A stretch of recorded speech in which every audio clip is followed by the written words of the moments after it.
इस भाग में हम बात करेंगे हिंदी व्याकरण के अंतर्गत क्रिया के विषय में।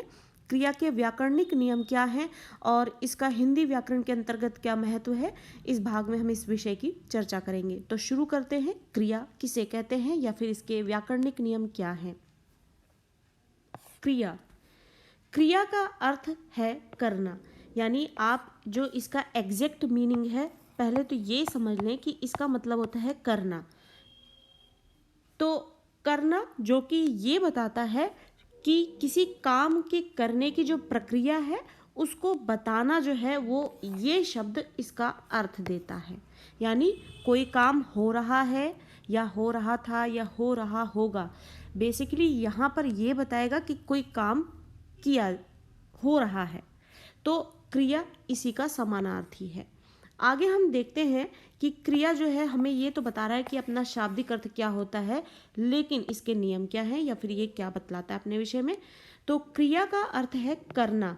क्रिया के बिना कोई वाक्य पूर्ण नहीं होता है। यानी जब तक हम किसी क्रिया का जिक्र ना करें, कोई भी व्याकरण के नज़रिए से हिंदी भाषा के अंतर्गत या फिर कोई भी भाषा हो, वहाँ पर आप अगर कोई बात बता रहे हैं तो वहाँ पर उस वाक्य को पूरा करने के लिए आपको किसी क्रिया का वर्णन करना ही पड़ेगा। अब अगर मैं ये बोलती हूँ कि मैं पढ़ाती हूँ, मैं पढ़ाती हूँ, तो यहाँ पर मैंने जो ये पढ़ाना बोला है ये एक क्रिया है। बाकी जो है वो शब्दों की चर्चा हम हर व्याकरणिक नियम के अनुसार करते जाएंगे, लेकिन यहाँ मैं एक वाक्य बोल रही हूँ जो उसके अंतर्गत एक क्रिया का वर्णन होना बहुत ज़रूरी है किसी भी वाक्य को पूर्णतः बताने के लिए, समझाने के लिए। तो ये हमें यहाँ पर बता रहा है कि किसी भी वाक्य को संपूर्णता से हम तभी बता सकते हैं जब उसमें हम किसी क्रिया के विषय में जानकारी दे रहे हों। किसी वाक्य में कर्ता, कर्म तथा काल की जानकारी भी जो है वो क्रिया पद के माध्यम से ही होती है। वही उदाहरण मैं दोबारा ले लेती हूँ कि शिक्षक पढ़ाते हैं। ये बोल रहा है कि किसी भी वाक्य में जो कर्ता होता है, कर्ता यहाँ पे क्या है, काम करने वाला, शिक्षक है यहाँ पर। कर्म क्या है, पढ़ाना। अब कुछ भी पढ़ाया जा सकता है, वो उसकी चर्चा नहीं की गई, वो कर्म होगा। तथा काल की जानकारी भी जो है क्रियापद के माध्यम से ही होती है। अब ये जो क्रिया है इसके माध्यम से हमें समय की जानकारी भी मिलती है, समय की जानकारी भी मिलती है। कैसे? मैं बोलूँ कि शिक्षक पढ़ाते हैं तो ये वर्तमान की बात हो रही है, लेकिन मैं बोलूँ पढ़ाएंगे तो ये होगी भविष्य की बात। या फिर बोल दिया पढ़ाया था तो ये हो जाएगी पास्ट की बात, आपके बीते हुए कल की बात हो जाएगी। तो ये जो क्रिया है इसी के माध्यम से हमें समय की जानकारी भी मिलती है जो इस वाक्य के माध्यम से बताया जा रहा है। तो क्रिया जो है बहुत ज़रूरी है व्याकरणिक नियमों के नज़रिए से किसी भी भाषा के लिए। तो किसी भी वाक्य में जो कर्ता होता है और जो कर्म होता है, कर्ता कर्म होता है तथा काल, उसकी जानकारी भी जो है वो क्रियापद, पद यानी शब्दों के माध्यम से ही होती है। हिंदी भाषा की जो जननी संस्कृत है तथा संस्कृत में क्रिया रूप को धातु कहते हैं।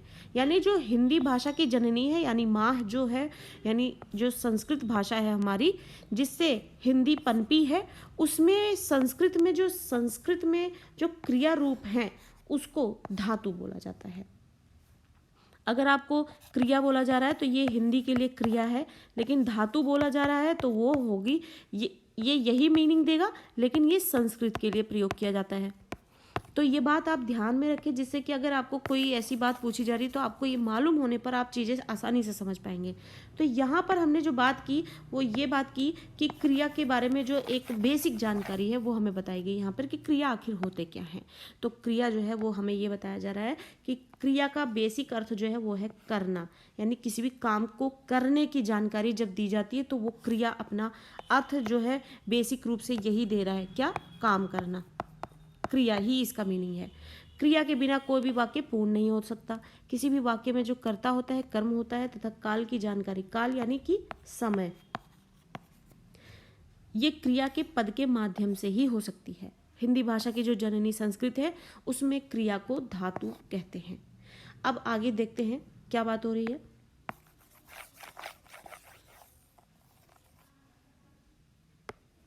धातु हिंदी क्रियापदों का मूल रूप ही धातु है। धातु में ना जोड़ने से हिंदी के क्रियापद बनते हैं। अब ये जो धातु शब्द का प्रयोग हो रहा है, इसका मतलब जो मूल क्रिया शब्द होता है उसको बोला जा रहा है धातु। यहाँ पर जो मूल क्रिया शब्द है यानी बेसिक। अब मैं बोलती हूँ पढ़ाने की बात कर रही हूँ, तो पढ़ जो है वो धातु है, क्योंकि जो मुख्य क्रिया शब्द है वो पढ़ है। अब इसमें मैं जब जोड़ देती हूँ ना, तो वो बन जाती है क्रिया, तब वो क्रिया बन जाती है। तो ये बात यहाँ पर समझाने की कोशिश की जा रही है। जो धातु है वो धातु जो है वो मूल शब्द को बोला जाता है, जो हमारे काम करने की जानकारी देने वाले शब्द होते हैं। और जो उसमें ना जोड़ दिया जाता है तो वो बन जाती है हमारी क्रियापद बन जाती है। अब यहाँ पे उदाहरण दिए गए हैं। पढ़ जो है वो हमारा यहाँ पे मूल शब्द है, इसमें ना जोड़ने पर ये बन जाता है पढ़ना, जो कि हो जाएगा क्रिया। उठ जो है वो मूल क्रिया शब्द है, जिसका मतलब होता है उठना, और यहाँ पर ना जोड़ देने से वो क्रिया जो है पूरे संपूर्ण रूप में हमारे सामने आ जाती है। अब जो है, अब इतनी बात जब हम समझ लेते हैं, तब उसके बाद हम जो हिंदी व्याकरण के अंतर्गत जो क्रिया की बातें कर रहे हैं उसकी हम परिभाषा दे पाते हैं। क्या? जिस शब्द से किसी कार्य के करने या होने का बोध यानी समझ होती है, यानी उसकी जानकारी मिलती है, उसे क्रिया कहते हैं। यानी कोई भी ऐसा शब्द जिससे हमें किसी काम के करने या होने की जानकारी मिल रही है, कोई भी शब्द, मैंने पढ़ बोल दिया तो इससे मुझे पता चल रहा है कि पढ़ने की और पढ़ाने की बातें होंगी, तो यहाँ पर किसी काम के होने की बात हो रही है, तो ये हो गया क्रिया। तो इसी के लिए ये हो गया हमारे क्रिया शब्द, क्योंकि उससे हमें पढ़ने पढ़ाने की बातें समझ में आ रही हैं, जो कि एक काम है और वो हमें किसी भी कार्य के होने का बोध करा रही है। तो ये सब हो गए क्रिया। तो यहाँ तक होप आपको क्रिया समझ में आ गई होगी बात। क्रिया जो है हमारे किसी भी सेंटेंस के लिए या भाषा के लिए बहुत ज़रूरी चीज़ है, उसी से ही बातें संपूर्ण रूप लेती हैं। और क्रिया का बेसिक अर्थ ही होता है करना, जिससे हमें पता लगता है किसी काम को करने की बात हो रही है। और क्रिया जो है वो काम करने को, क्रिया को ही कहा ही जाता है। तो जिससे हमें किसी भी काम के करने या होने की जानकारी मिलती है वो होती है क्रिया। तो यहाँ पर इस हिसाब से हमने क्रिया की एक बेहतरीन जानकारी ली है, जिससे हमें समझ में आ गया है क्रिया किसे कहते हैं। तो आप ये क्रिया की परिभाषा जो पढ़ते हैं उसको हमने समझा अभी कि वो इसकी परिभाषा किस आधार पर बनी है। जो हमें ये बता रहा है कि किसी भी काम के करने की या होने की जानकारी दे रहा है वो क्रिया है, तो इसका अर्थ ही यही होता है। तो परिभाषा इस तरीके से ये तैयार हो गई। आगे बढ़ते हमारी क्रिया जो है हमें क्या जानकारी दे रही है। अब हम पढ़ेंगे क्रिया के भेद, यानी कि क्रिया के कितने प्रकार हैं। तो कर्म के आधार पर, संरचना के आधार पर और काल के आधार पर क्रिया के 3 भेद आप यहाँ पे देख रहे हैं कि कर्म के आधार पे होता है एक, दूसरा संरचना के आधार पे, तीसरा काल यानी समय के आधार पर होती है। तो अभी जो है हम यहाँ पर देखते हैं कि सबके बारे में करके कि ये क्या, इसके कौन कौन से और भी विभाजन किए गए हैं। कर्म के आधार पर जो क्रिया के भेद किए गए हैं वो 2 हैं, अकर्मक और सकर्मक, जो कि हम अपने टेक्स्ट बुक में पढ़ते चले आ रहे हैं। 6 से ही जो है हमारे पास 6th क्लास से ही हमारे पास ग्रामर के सारे टॉपिक आने लग जाते हैं। बस टॉपिक कितना वाइडली आपके सामने पेश किया जा रहा है उस पर डिपेंड करता है। लेकिन यहाँ पर हमें ये बता दिए जाते हैं शुरू से ही कि अकर्मक और सकर्मक जो है हमारे पास क्रिया में 2 भेद होते हैं। तो यहाँ पर हम ये देख रहे हैं अब जो कॉम्पिटिटिव एग्जाम्स वाले हैं उनके लिए ये ज़्यादा अच्छी चीज़ है। आपको ये पूरी चीज़ समझ लेनी चाहिए जो यहाँ पर बताई जा रही है कि क्रिया के जो भेद हैं वो किन किन आधारों पे किए जाते हैं। एक है कर्म के आधार पर, दूसरा संरचना के आधार पर, तीसरा है काल के आधार पर। अब कर्म के आधार पर जो बच्चे टेक्स्ट बुक में पढ़ते हैं वो है बताई जाती है सकर्मक और अकर्मक क्रियाएं। अब अकर्मक के भी 2 हैं, एक कर्मक और द्विकर्मक। नाम इनके कठिन नहीं है, बड़ी आसानी से याद हो जाएंगे। कर्म के आधार पर जो क्रिया के भेद किए जाते हैं वो अकर्मक और सकर्मक हैं। और अकर्मक क्रिया के 2 प्रकार हैं, वो है एक कर्मक, दूसरा द्विकर्मक।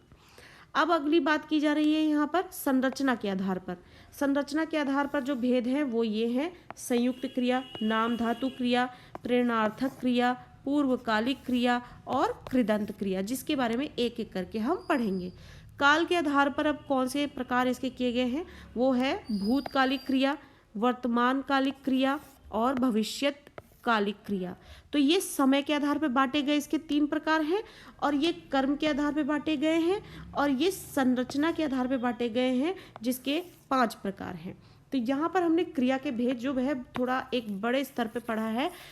जो क्लासेस में हमें पढ़ाया गया है वो यही पढ़ाया गया है कि जो क्रिया के प्रकार हैं वो होते हैं अकर्मक और सकर्मक, और अकर्मक के भी 2 प्रकार बताए जाते हैं, एक कर्मक और द्विकर्मक। लेकिन अभी हमने यहाँ पर पढ़ा संरचना के आधार पर भी 5 प्रकार होते हैं, 1 2 3 4 5।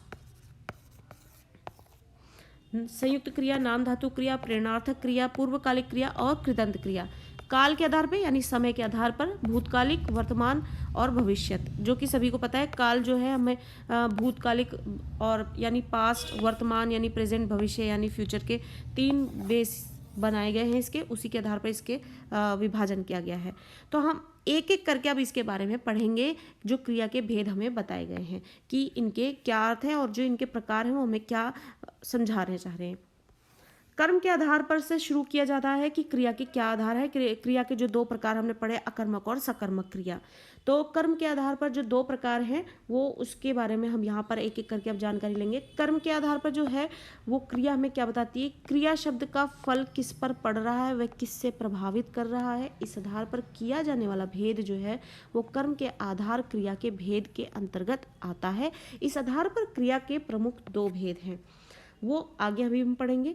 अब यहाँ पर हमें बता रहा है कर्म के आधार पर, जिसको हम साधारण भाषा में ये बोल सकते हैं कि जब हम कोई काम कर रहे हैं उसका क्या जरिया है, या काम को किस बेहतरीन तरीके से जब डिफाइन किया जाता है कि क्रिया की जा रही है, कौन सी क्रिया की जा रही है, कैसी क्रिया की जा रही है, या फिर क्या क्रिया की जा रही है, क्या काम किया जा रहा है, वहाँ पे हमें कर्म की जानकारी मिलती है, जिसको यहाँ पर इतना घुमाकर आपके सामने दिया गया है कि क्रिया जो है वो कर्म के आधार पर जो क्रिया की पहचान है वो क्या है। क्रिया शब्द का फल किस पर पड़ रहा है, यानी जब हम काम कर रहे हैं, मैं बोल रही हूँ कि मैं पढ़ाती हूँ, तो यहाँ पे सिर्फ क्रिया का पता लग रहा है। लेकिन मैं बोलूँ मैं पुस्तक से पढ़ाती हूँ, तो पढ़ाना तो क्रिया है, लेकिन फल किस पर पड़ रहा है, हम पुस्तक से पढ़ा रहे हैं।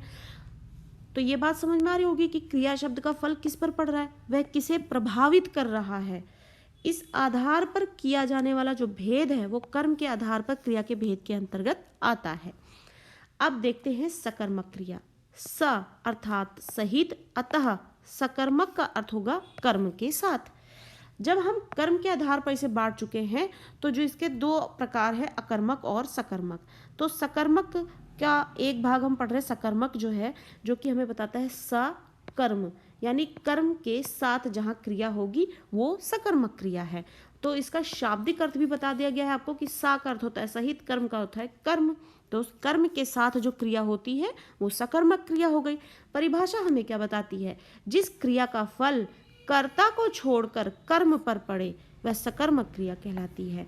यानी कि इसका प्रभाव जब हम किसी क्रिया को बता रहे हैं, अगर उसका मेन प्रभाव जो है वो कर्ता पे ना बताकर सिर्फ कर्म पर पड़ रहा है तो वो सकर्मक क्रिया कहलाती है। जैसे बच्चा चित्र बना रहा है या गीता सितार बजा रही है। अब यदि प्रश्न किया जाए कि बच्चा क्या बना रहा है तो उत्तर होगा चित्र, जो कि कर्म है, तथा गीता क्या बजा रही है तो उत्तर होगा सितार, कर्म। तो इस तरीके से ये सकर्मक क्रिया की जानकारी हुई, जो कि आपको होप कि ये समझ में आ गई होगी। हम इसको दोबारा से एक बार समझने की कोशिश करेंगे ताकि आपको चीज़ें यहीं से समझ में आए। हम स्किप नहीं कर सकते, क्योंकि अगर स्किप किया तो आगे की चीज़ें नहीं समझ में आएंगी। तो देखिए, आप फिर से देखते हैं कि कर्म के आधार पर क्रिया का जो बंटवारा किया गया, जिसमें अकर्मक और सकर्मक पढ़ा, और उसके बाद भी अकर्मक में भी 2 प्रकार बताए गए, एक कर्मक, द्विकर्मक। तो अभी हम उसी की बात करें। जब कर्म के आधार पर बात की जा रही है और उसमें 2 भाग किए गए हैं, अकर्मक और सकर्मक, तो जाहिर सी बात है जहाँ पर कर्म की बात की जाएगी वही जो है वहाँ पर मेनली जो है कर्म के आधार पर ही बात होगी, वहाँ पे सब कुछ कर्म ही होगा। वो वाला कर्म नहीं है जहाँ हम बोलते हैं जैसे कर्म होंगे वैसे ही आपको फल मिलेंगे, वो यहाँ पर बिल्कुल बात नहीं हो रही। कर्म यानी कि जो काम किया जा रहा है उसको जो डिफाइन करने वाली चीज़ें हैं वो यहाँ पे उस कर्म की बात हो रही है। उदाहरण आपके सामने है, यहाँ पर बोला जा रहा है कि शिक्षक आप डिफरेंस समझिए। सबसे पहले आपको ये समझना है कर्म क्या होता है। बच्चों को बहुत बारी यही नहीं पता है कि कर्म क्या है इसमें, और क्रिया तो पता लगा लेते हैं, वो समझ जाते हैं, लेकिन कर्म क्या है सेंटेंस में वो नहीं पता होता है। शिक्षक पढ़ाते हैं, शिक्षक हिंदी पढ़ाते हैं।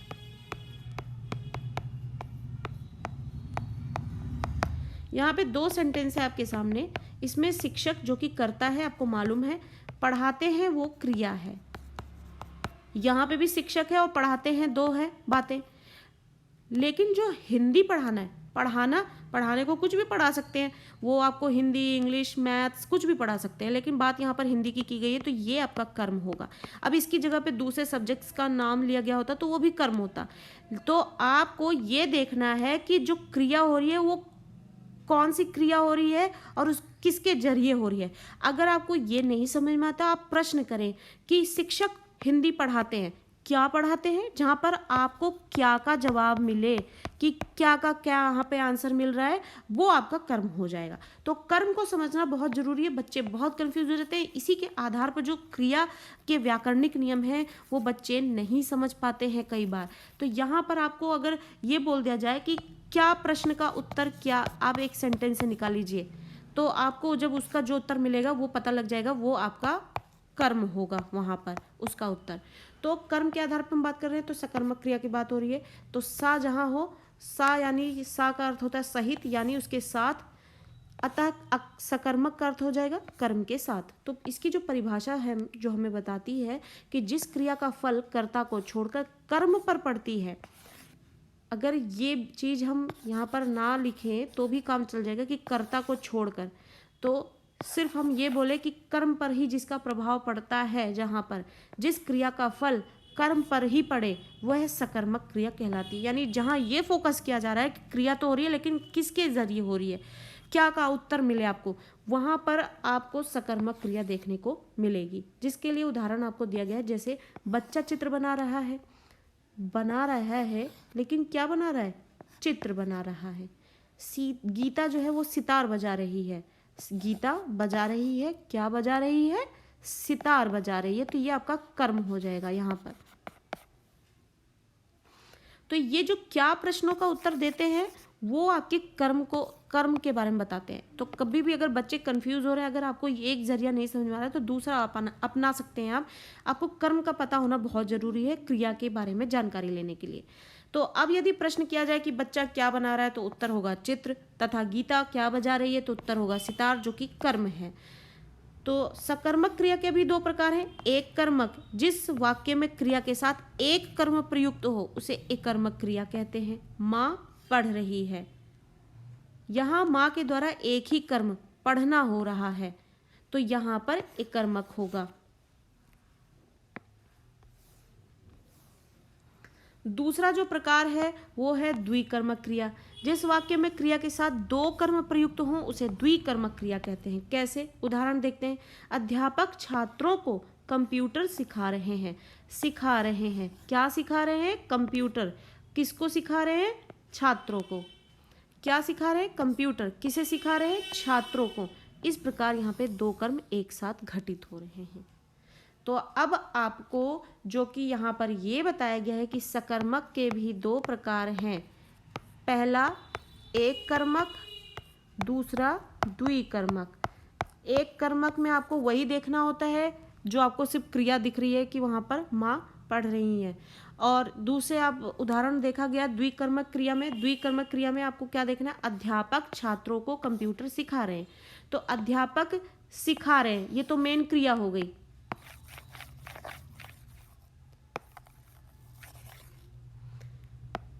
उदाहरण को ध्यान से समझना है। अध्यापक छात्रों को कंप्यूटर सिखा रहे हैं। अब आपको कर्म पहचानने के लिए कि अब इसमें एक कर्मक है या द्विकर्मक है, इसके लिए आपको प्रश्न करने हैं। अध्यापक सिखा रहे हैं, पहले आप कर्ता को ढूंढ लें, फिर उसके बाद क्रिया को ढूंढ लें। अब आप इस क्रिया के आधार पर प्रश्न बनाएंगे। सिखा रहे, क्या सिखा रहे हैं, कंप्यूटर। एक प्रश्न हो गया क्या। किसको सिखा रहे हैं, छात्रों को। किसको। अब आप ध्यान रखेंगे, ये आपके लिए एक ट्रिक है कि ये जो द्विकर्मक क्रिया है इसमें आपको दो कर्मों का पता लगाना है। तो इसका पता आप कैसे लगाएंगे? ये दो प्रश्न करके, क्या और किसको।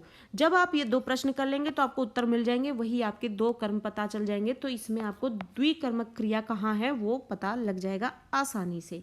और आपको इसमें बिल्कुल भी कोशिश है, इसमें कोई बहुत तगड़ी मेहनत नहीं है, कोशिश नहीं है, बस आप एक बार आराम से कॉन्सेप्ट को समझ लीजिए, उसके बाद आपको सारी चीज़ समझ में आ जाएंगी। हमने यहाँ पे बात की द्विकर्मक क्रिया की। द्विकर्मक क्रिया जो कि बताता है नाम से ही कि जहाँ दो कर्म हो, तो जिस वाक्य में क्रिया के साथ दो कर्म प्रयुक्त हो उसे द्विकर्मक क्रिया कहते हैं। अब हमें दो कर्म कैसे पता लगाने हैं? क्या और किसको शब्द के बारे में जानकर हमें ये दो प्रश्न करने। और ये दो प्रश्न कैसे करेंगे? जब हम पहले कर्ता को ढूंढ लेंगे और क्रिया को ढूंढ लेंगे। क्रिया ढूंढ लिया हमने, सिखा रहे हैं, क्या सिखा रहे हैं और किसको सिखा रहे हैं, तो आपको ये दो यहाँ पर कर्म मिल जाएंगे। तो इस तरीके से आपको द्विकर्मक क्रिया की जानकारी हो जाएगी। इस प्रकार दो कर्म एक साथ घटित हो रहे हैं। अब बारी आती है अकर्मक क्रिया की। जिस वाक्य में क्रिया का प्रभाव या फल केवल कर्ता पर ही पड़ता हो, कर्म का वहां संभावना ही नहीं रहती, उसे अकर्मक कहते हैं। अकर्मक यानी कर्म, आ का जो है एक नेगेटिव मीनिंग देता है, यानी जो कर्म के बिना हो, यानी जहाँ पे कर्म के ऊपर प्रभाव ना पड़ रहा हो, कर्ता के ऊपर पड़ रहा हो। हमने सकर्मक पढ़ा, तो सकर्मक का मतलब होता है सा यानी सहित, तो यानी जहाँ कर्म के साथ बात हो रही हो। अकर्मक यानी जहाँ पर कर्म के बिना बात हो रही हो, तो वो अकर्मक क्रिया हो गई। तो आप इसकी परिभाषा देख ही रहे हैं कि जिस वाक्य में क्रिया का प्रभाव या फल केवल कर्ता पर ही पड़ता है, वहां कर्म की संभावना ही नहीं रहती, उसे अकर्मक क्रिया कहते हैं। जैसे आशा सोती है। अब यहाँ पे कर्ता है ये, और ये क्रिया है, सोती है। कौन? आशा। अब यहाँ पे आप पता लगाने के लिए कौन शब्द प्रश्न का इस्तेमाल कर सकते हैं, जिससे आपको जानकारी मिल जाएगी कर्ता कौन है, और उससे आपको अकर्मक क्रिया की जानकारी हो जाएगी। तो ये थे अकर्मक और सकर्मक क्रिया के बारे में जानकारी आपकी यहाँ पर, कि अकर्मक और सकर्मक क्रियाएं क्या होती हैं।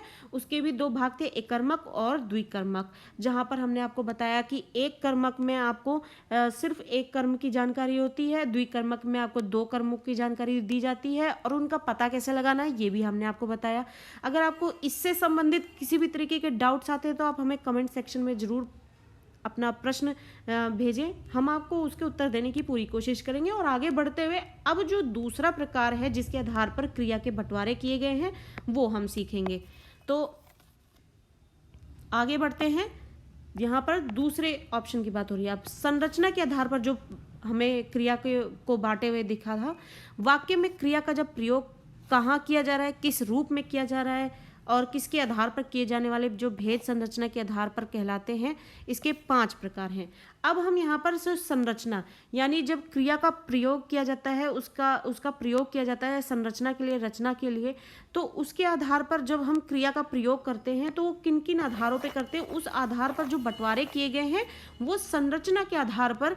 अब आप नाम से ही चीज़ों के मतलब निकालें तो आपको बहुत सारी चीज़ें समझ में आ जाएगी। संरचना, जब हम क्रिया का प्रयोग हम अपनी भाषा में करते हैं और उसके विभिन्न तरीके के प्रयोग किए जाते हैं वाक्य निर्माण में, तो किन किन आधारों पर किए जाते हैं, उस आधार पर यहाँ पर जो क्रिया को बांटा गया है वो है संरचना के आधार पर किए गए क्रियाएं। कौन कौन सी हैं उसके बारे में अब पढ़ते हैं हम यहाँ पर। पहली है संयुक्त क्रिया। संयुक्त, जो कि संयुक्त का मतलब क्या होता है, यानी मिला हुआ होना या जुड़ा हुआ होना। जब दो या दो से अधिक भिन्न अर्थ रखने वाली क्रियाओं का मेल हो, दो या दो से अधिक भिन्न अर्थ रखने वाली, भिन्न अर्थ यानी अलग अलग अर्थ रखने वाली क्रियाएं जब मिलती हैं आपस में तो उसे संयुक्त क्रिया कहते हैं। जैसे अतिथि आने पर स्वागत करो, इस वाक्य में आने मुख्य क्रिया है तथा स्वागत करो सहायक क्रिया है। इस प्रकार मुख्य एवं सहायक क्रिया दोनों का संयोग है, अतः इसे संयुक्त क्रिया कहते हैं। मुख्य क्रिया के साथ सहायक क्रियाएं एक से अधिक भी हो सकती हैं। यहाँ पर बात की गई संयुक्त क्रिया की। संयुक्त क्रिया क्या है? सबसे पहले तो आप देख सकते हैं संयुक्त का मीनिंग क्या होता है। संयुक्त का मतलब होता है जहाँ पर दो चीज़ें जुड़ती हैं। तो अब दो चीज़ें यहाँ पे कौन सी जुड़ेगी, जब क्रिया की बात हो रही है तो दो तरीके की क्रियाएं इसका मतलब मिलेगी हमें।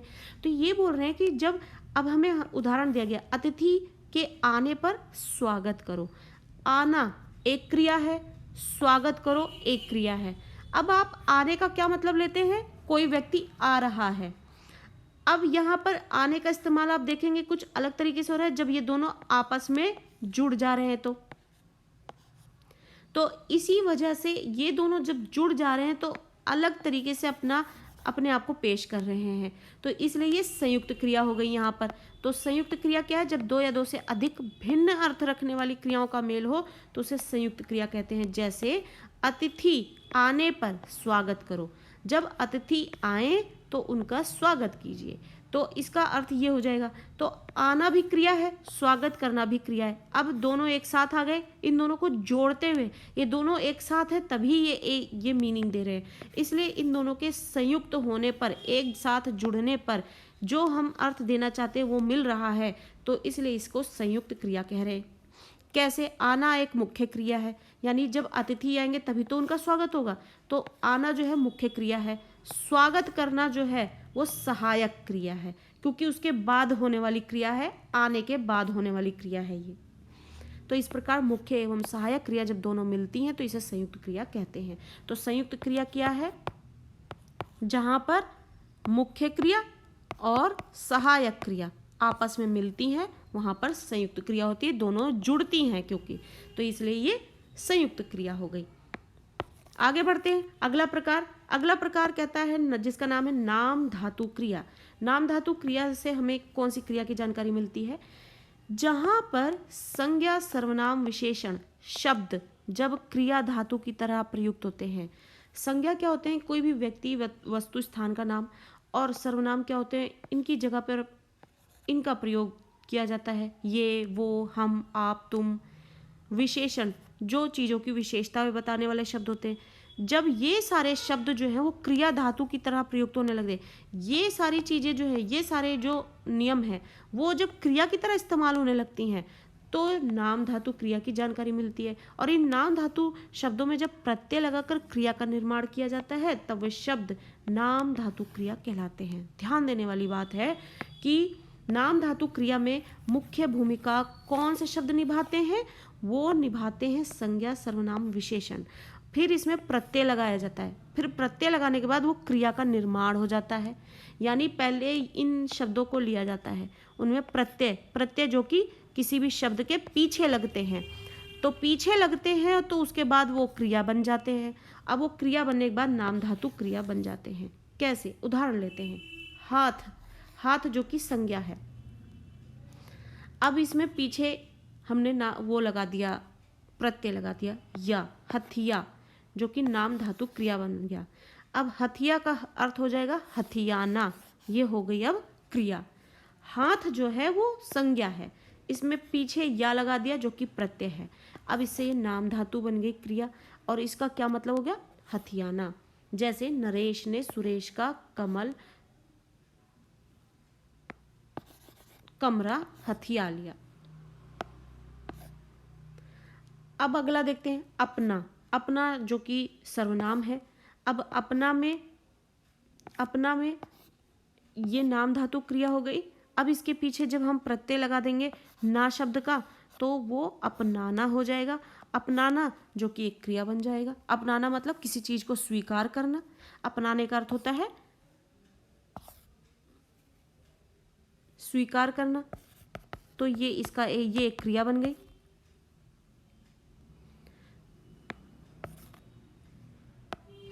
तो यहाँ पर आपने सर्वनाम का उदाहरण देखा और ये संज्ञा का उदाहरण देखा, जिसके जरिए हमने पीछे प्रत्यय लगाकर क्रिया का निर्माण किया। इसकी वजह से ये नाम धातु क्रिया हो गए। नाम जो कि संज्ञा के होते हैं, और धातु यानी जो मुख्य क्रिया में लगने वाले प्रत्यय होंगे। नाम हमने शुरू में ही धातु पढ़ा,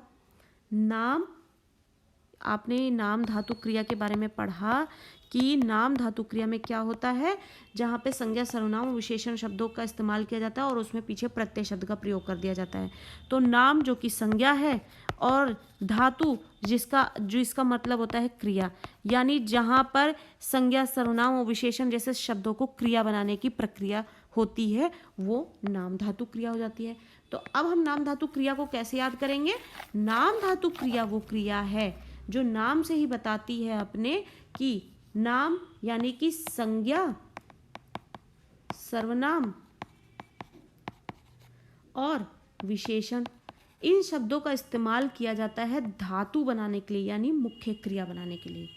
जहाँ इस प्रक्रिया को से कोई नई क्रिया बनाई जाती है वो नाम धातु क्रिया है।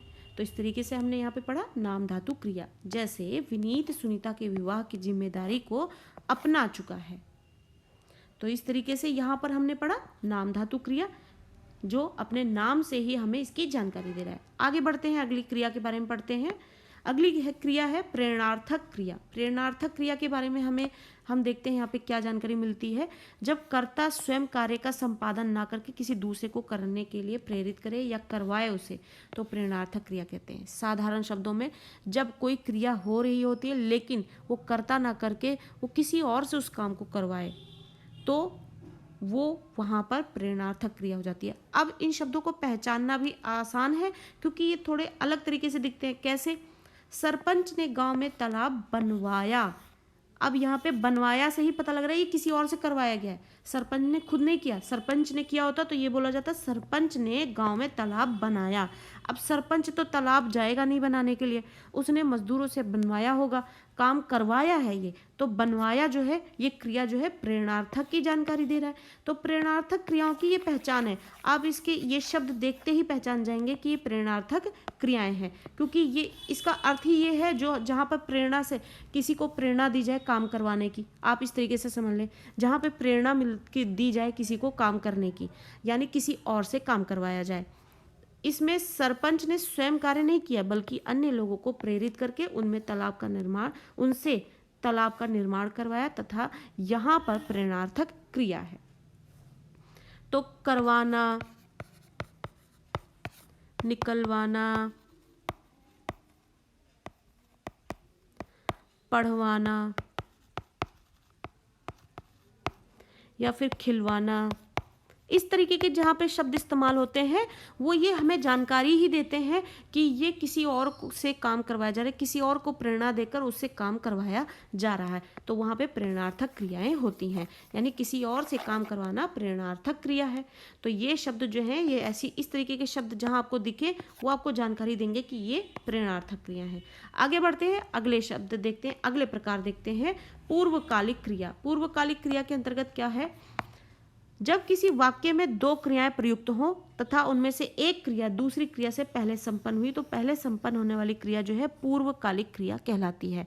यानी दो काम होते हैं, अब दोनों में पहले पूरा हो जाता है, दूसरा बाद में होता है उसके, तो पूर्वकालिक क्रिया इसको कहा जाता है।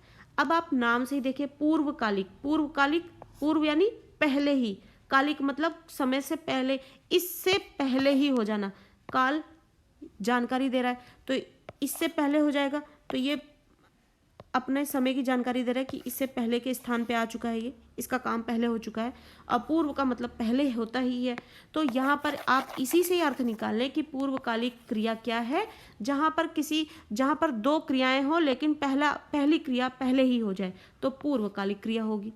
उदाहरण देख लेंगे, इन क्रियाओं पर लिंग, वचन, पुरुष, काल आदि का कोई प्रभाव नहीं पड़ता। ये अव्यय तथा क्रिया विशेषण के रूप में भी प्रयुक्त होती हैं। मूल धातु में कर लगाने से सामान्य क्रिया को पूर्वकालिक क्रिया का रूप दिया जाता है। अब आपको इसकी पहचान देखने को मिलेगी कि ये जो पूर्वकालिक क्रिया है जो पहले ही पूरी हो जाती है उसमें कर शब्द का प्रयोग करके उसको पूरा किया जाता है। कैसे? बलवीर खेल कर पढ़ने बैठेगा, पहले खेलेगा फिर वो पढ़ेगा, तो कर शब्द लगने से ये जानकारी मिल रही है कि ये काम पहले होगा। ये जो कि हमने यहाँ पर इसके जो ट्रिक है एक तरीके से आप कह सकते हैं, जान सकते हैं कि जो मूल धातु उसमें कर शब्द लगा देने से हमें ये पता लगेगा उसमें कि ये काम पहले होगा उसके बाद ही वो दूसरा काम होगा, तो वो पूर्वकालिक क्रिया हो जाएगी, यानी कि पहले जो हो जाएगा काम। तो बलवीर खेल कर पढ़ने बैठेगा, तो खेलने का काम पहले होगा फिर पढ़ने का काम होगा, तो इसलिए ये पूर्वकालिक क्रिया होगी। वह पढ़ कर सोएगा, वह पढ़कर, पढ़ने का काम पहले होगा फिर सोया जाएगा, तो इसलिए ये पहले ही हो गया काम, क्योंकि कर जो शब्द है वो ये बताया जा रहा है कि काम तो पहले यही वाला होगा, तो इसलिए ये पूर्वकालिक क्रिया होगी। तो खेल कर, पढ़ कर, सो कर, जाग कर, फिर उसके बाद दूसरी कोई क्रिया पता चलेगी, तो अब पहली पहचान ये है कि ये एक क्रिया दूसरी क्रिया, ये भी क्रिया है ये भी क्रिया है, लेकिन कर शब्द लगने से ये जानकारी मिलती है कि पहले ये काम होगा फिर ये काम होगा। फिर इसमें ये जानकारी मिलती है कि कर शब्द लगने से ही पहले ये काम होगा फिर ये काम होगा। तो ये हमें पूर्वकालिक क्रिया होने की जानकारी देता है। आगे बढ़ते हैं, अगले प्रकारों के बारे में जानते हैं। इन वाक्यों में खेल कर, खेल जो है मूल धातु है, उसमें कर शब्द लगाया गया है, एवं पढ़कर में मूल धातु है पढ़ और कर शब्द लगाया गया जो पूर्वकालिक क्रिया होने की जानकारी देता है। पूर्वकालिक क्रिया का एक रूप तात्कालिक क्रिया भी है। इसमें एक क्रिया के समाप्त होते ही तत्काल दूसरी क्रिया घटित होती है, यानी पहले पहला काम होगा और साथ ही साथ उसके खत्म होते ही दूसरा काम होगा, यानी वह पढ़कर ही सोएगा।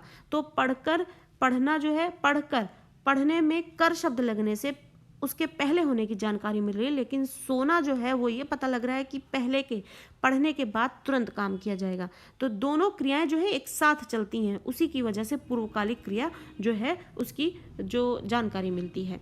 तथा धातु में ते से इस क्रियापद का निर्माण होता है। जैसे पुलिस के आते ही चोर भाग गया। अब आते ही एक और यहाँ पे बात हो रही है, तात्कालिक क्रिया की बात हो रही है। अब यहाँ पर वही चीज़ है लेकिन अब दूसरे तरीके से है, उसको भी बताया जा रहा है कि तात्कालिक, जैसे हमने पूर्वकालिक पढ़ा जिसमें हमें मूल शब्द में कर शब्द जोड़ के बताया लग जाता है और बाद में उसके दूसरी क्रिया संपन्न होती है, वैसे ही तात्कालिक क्रिया के बारे में जानकारी हो रही है। तात्कालिक यानी उसी वक्त जो क्रिया हो जाए, एक क्रिया होने के बाद दूसरी। जैसे कि पुलिस के आते ही चोर भाग गया। चोर भागा तो, लेकिन उससे पहले क्या हुआ, पुलिस आई। और पुलिस के आते ही, आना जो है यहाँ पे क्रिया है और इसकी पहचान क्या हुई, आ जो है मूल धातु है जिसका मतलब होता है आना। अब इसमें ते शब्द लगा जिसका मतलब हुआ कि ये पहले होगा काम, ये पहले हुआ, उसके बाद चोर भागने की प्रक्रिया हुई है। तो यहाँ पर तात्कालिक क्रिया की यही जानकारी दी जा रही है, क्या कि पूर्वकालिक क्रिया का एक रूप तात्कालिक क्रिया भी होती है। इसमें एक क्रिया के समाप्त होते ही दूसरी क्रिया घटित होती है और इसकी पहचान क्या है, इसमें धातु यानी मूल शब्द जो है उसमें ते से इस क्रियापद का निर्माण होता है। ये कॉम्पिटिटिव एग्जाम वालों के लिए बहुत ही इंपॉर्टेंट है ये टॉपिक कि जिस तरीके से पूर्वकालिक क्रिया होती है वैसे ही तात्कालिक क्रिया की क्या पहचान है, इसके लिए आपको ये जरूर ध्यान से पढ़ना है जो कॉम्पिटिटिव एग्जाम वाले हैं। तो यहाँ पर आप देखेंगे धातु जो है वो आ है, इसमें ते शब्द लगा जिससे पता लगा कि पहले ये काम होगा फिर उसके बाद चोर भागता है। इसमें आते ही जो है वो तात्कालिक क्रिया है। आगे बढ़ते हैं, कृदंत क्रिया। कृदंत क्रिया में क्या होगा, क्रिया शब्दों में जुड़ने वाले जो प्रत्यय हैं वो कृत प्रत्यय कहलाते हैं। जब हम प्रत्यय पढ़ेंगे तो उसमें हमें कृत प्रत्ययों की जानकारी भी मिलेगी, लेकिन एक यहाँ पे शॉर्ट फॉर्म में जो हम प्रत्यय के बारे में जानकारी ले रहे हैं वो देखते हैं। तथा कृत प्रत्ययों के योग से जो बने शब्द कृदंत कहलाते हैं। क्रिया शब्दों के अंत में प्रत्यय योग से बनी क्रिया कृदंत क्रिया कहलाती है। जैसे कि ये मेन क्रिया शब्द हैं, अब इन्हें कृदंत क्रिया कैसे बनाया गया है, चल से चलना चलता चलकर, लिख से लिखना लिखता लिखकर, तो ये कृदंत क्रियाएं हैं। तो कृदंत क्रिया क्या हो गई, जिससे जिन शब्दों से जुड़ने वाले जो प्रत्यय कृत कहलाते हैं तथा कृत प्रत्ययों के योग से जो बने शब्द हैं वो कृदंत कहलाते हैं। क्रिया शब्दों के अंत में यहाँ पर प्रत्यय योग से बनी क्रिया कृदंत क्रिया कहलाती है। कहने का अर्थ ये है कि जो मूल शब्द हैं क्रिया के, वो मूल शब्द जो है वो क्रिया में यहाँ पर प्रत्यय जुड़ते हैं इसके पीछे, उसके बाद कृदंत क्रिया तैयार होती है। अब देखिए ये दोनों जो है मूल शब्द हैं, चल यानी चलना, लिख यानी लिखना। अब इसके पीछे जो है कुछ प्रत्यय शब्द जो प्रत्यय हैं वो लगेंगे। प्रत्यय का ही एक प्रकार है कृदंत क्रिया। प्रत्यय में ये आ गया ना, ता और यहाँ पे कर, ना, ता और कर। इस मूल शब्द में ये प्रत्यय जुड़कर क्या बने हैं, यहाँ पर क्रिया बनी है, तो इसलिए यहाँ पर ये कृदंत क्रिया कहलाएगी। कृदंत जो कि प्रत्यय का भी एक प्रकार है और वो यहाँ पर प्रत्यय के रूप में किसी मूल शब्द में जुड़कर उसे क्रिया बना रही है, तो इसलिए इसको क्या कहा गया, कृदंत क्रिया कहा जा रहा है यहाँ पर। आगे बढ़ते हैं, अगले प्रकार लेते हैं हम। अब जो है हमने पढ़ा था तीसरा प्रकार काल के आधार पर, वो हम देखते हैं यहाँ पर। काल के आधार पर जब क्रिया को विभाजित किया गया था, तो वो अपने प्रयोग हमें या फिर भाषा के अंतर्गत व्याकरणिक नियम के तहत किस तरीके से अपनी महत्वता को दिखाता है। तो काल के आधार पर यानी समय के आधार पर, समय को ध्यान में रखते हुए क्रिया का जब विभाजन किया गया, जिस काल में क्रिया संपन्न होती है उसके अनुसार क्रिया के 3 भेद हैं। भूतकालिक यानी पास्ट, यानी प्रेजेंट, यानी फ्यूचर। अब सबको मालूम है प्रेजेंट, पास्ट, फ्यूचर का सब जानते हैं किस तरीके से सब हर भाषा में होता है इसका इस्तेमाल, कि उसके आधार पर यहाँ पे क्रिया का विभाजन किया है। आपने तो इंग्लिश लैंग्वेज में आपने देखा ही होगा कि आप टेंसेस पढ़ते हैं, वहाँ पर किस तरीके से मेनली फोकस किया जाता है कि वर्ब्स जो हैं अकॉर्डिंगली कैसे यूज़ हो रहे हैं। वही चीज़ है यहाँ पर हम देखते हैं। अब उसे काल के आधार पर जो क्रिया का विभाजन जो किया जा रहा है, यानी जिस काल में, जिस समय में जिस क्रिया का प्रयोग उस तरीके से किया जा रहा है, उसके अनुसार क्रिया के 3 भेद हैं। भूतकालिक यानी पास्ट में होने वाला, तो क्रिया का वह रूप जिसके द्वारा बीते समय में कार्य करने के संपन्न का बोध होता है, भूतकालिक क्रिया कहलाती है। बीते हुए समय यानी पास्ट में होने वाले काम की जानकारी दे। वह विदेश चला गया है वो, तो ये जो क्रिया शब्द है वो हमें जानकारी दे रही है भूतकालिक क्रिया होने की। उसने बहुत मधुर गीत गाया, वो गाया जो शब्द है वो भूतकालिक होने की जानकारी दे रहा है। वर्तमानकालिक यानी प्रेजेंट में क्रिया का वह रूप जिससे वर्तमान समय में कार्य के संपन्न होने का बोध होता है, वर्तमानकालिक कहलाती है। जैसे गीता हॉकी खेल रही है जो है वो वर्तमान में होने की जानकारी दे रहा है। विमल पुस्तक पढ़ रहा है या फिर पढ़ता है या पढ़ रहा है, यहाँ पे ये है क्रिया का इस्तेमाल, वो वर्तमानकालिक होने की जानकारी दे रहा है यहाँ पर। और भविष्य में क्रिया का वह रूप जिसके द्वारा आने वाले समय में कार्य के संपन्न होने का बोध होता है, भविष्यकालिक कहलाता है। कैसे? गार्गी छुट्टियों में कश्मीर जाएगी, तो जाएगी शब्द जो है वो भूतकालिक, यहाँ पर भविष्यकालिक जानकारी दे रही है। दिनेश निबंध प्रतियोगिता में भाग लेगा शब्द जो है वो यहाँ पर हमें भविष्य की जानकारी दे रहा है। यानी कि वो क्रियाएं जो हमें समय के अनुसार प्रयोग होती हुई दिख रही हैं, वो जो है अपने अपने समय के अनुसार प्रयोग होते हुए उस समय की जानकारी देती हैं, तो वो वहाँ पे काल के आधार पर विभाजित भूतकालिक क्रिया, वर्तमानकालिक क्रिया और भविष्यकालिक क्रिया कहलाती है। तो ये जो साइन है यहाँ पे पढ़ रहा है, पढ़ता है, ये वर्तमान की जानकारी देते हैं। चला गया, गीत गाया, ये भूतकालिक होने यानी बीते हुए कल की बात करता है। भविष्य काल में जाएगी, लेगा, तो इस तरीके से जो है ये हमें भविष्य की जानकारी देता है। तो ये काल के आधार पर विभाजित की गई क्रियाएं हैं जो समय के आधार पर क्रिया अपना रूप परिवर्तित करते हुए प्रयोग होती है। तो यहाँ पर पूरे इस भाग में हमने किस तरीके से आपने देखा कि क्रिया के विषय में जानकारी ली है, और क्रिया जो है यहाँ पर हमने बहुत बड़े स्तर पर किस किस तरीके से उसका विभाजन किया गया है, सिर्फ कुछ ही विभाजन के आधार पर। जहाँ पर आप ये देखेंगे मेन टॉपिक जो है वो यही था, वो यही है कि यहाँ पर क्रिया को कितने तरीकों से विभाजित किया जाता है। क्रिया के भेद, जो कर्म के आधार पर, दूसरा संरचना के आधार पर, तीसरा काल के आधार पर। सारे ही बहुत आसान है। हमने जहाँ पर सकर्मक की बात की, अकर्मक की बात की, एकर्मक की और द्विकर्मक की, और सकर्मक, एकर्मक और द्विकर्मक की पहचान करना भी सीखा। यहाँ पर हमने इन 5 क्रियाओं की जानकारी ली, और उसके बाद हमने यहाँ पर काल के आधार पर जानकारी ली, जो काल के आधार पर हमें क्रिया 3 रूप में दिखती हैं, जो जिसमें पास्ट, प्रेजेंट और फ्यूचर के बारे में किस तरीके से क्रिया का इस्तेमाल होते हुए दिखता है वो देखा हमने। तो इस तरीके से क्रिया की यहाँ पर एक बहुत अच्छी तरीके से आपको इस टॉपिक को हिंदी व्याकरण के अंतर्गत क्या महत्वता है, किस तरीके का प्रयोग किया जाता है, कैसे कैसे इसके नियम है, उसकी हमने बात की। इस टॉपिक से संबंधित अगर आपके कोई भी डाउट्स रह गए हों तो आप कमेंट सेक्शन में इसके लिए हमें प्रश्न अपने पोस्ट कर सकते हैं। हम आपके प्रश्नों के उत्तर जरूर देने की कोशिश करेंगे। होप आपको ये वीडियो बहुत हेल्प करेगा, और कॉम्पिटिटिव एग्जाम वालों के लिए भी और 6 to 12 की क्लास के बच्चों के लिए भी, जितना आपके सिलेबस में टॉपिक है, आपको हर एक टॉपिक यहाँ पे पूरा कंप्लीट कवर किया गया है। जिसके जितना टॉपिक लिया गया है आप यहाँ पे समझें आराम से। कोई भी डाउट होता है आप दीजिए हमें हमारे कमेंट सेक्शन में, हम वहाँ पे उसको उत्तर देने की कोशिश करेंगे। और वीडियो अगर अच्छा